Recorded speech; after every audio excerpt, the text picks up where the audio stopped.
Hello guys, Bhojpuri फिल्मों का तेजी से विस्तार हुआ है। इसके एक्ट्रेस भी सोशल मीडिया पर खूब एक्टिव रहती हैं। वही आपको बता दें कि भोजपुरी को चाहने वाले दर्शकों की संख्या 40 करोड़ से भी ज्यादा है और ये दर्शक दुनिया के लगभग हर कोने में बसते हैं और ऐसे में भोजपुरी कलाकारों को ग्लोबली पहचान मिली हुई है। दुनिया के हर कोने से लोग इन्हें प्यार करते हैं। वही आज हम बात कर रहे हैं भोजपुरी की मोस्ट ब्यूटीफुल एक्ट्रेस में से एक रिंकू घोष की। जी हाँ, रिंकू घोष ने भोजपुरी के अलावा बॉलीवुड, तेलुगु और बंगाली फिल्मों में भी काम किया है। रिंकू को भोजपुरी सिनेमा से खास पहचान मिली है। उन्होंने भोजपुरी सिनेमा के पर्दे पर एक से बढ़कर एक फिल्में दी है। भोजपुरी के हर बड़े एक्टर के साथ वह काम कर चुकी है। वही उन्होंने काफी सारे हिट फिल्में भी दिए हैं। वही आपको बता दें कि रिंकू घोष बेबाक और बिंदास अंदाज के लिए जानी जाती है। बात करें फैमिली बैकग्राउंड की तो वह नेवी परिवार से ताल्लुक रखती है। इस वजह से वह बहुत अनुशासन में जीतती रही है। वही आपको बता दें कि वह बचपन से ही काफी शर्मीली थी।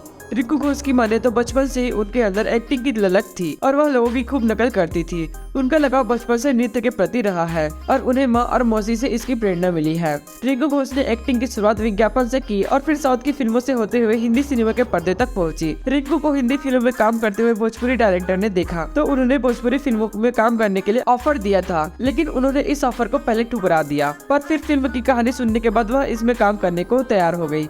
जी हाँ, वही आपको बता दें कि वह रवि किशन के साथ पहली भोजपुरी फिल्म में नजर आई थी और फिर उन्होंने पीछे मुड़कर कभी नहीं देखा। वैसे आपको रिंकू घोष कैसी लगती है? कमेंट में जरूर बताएं।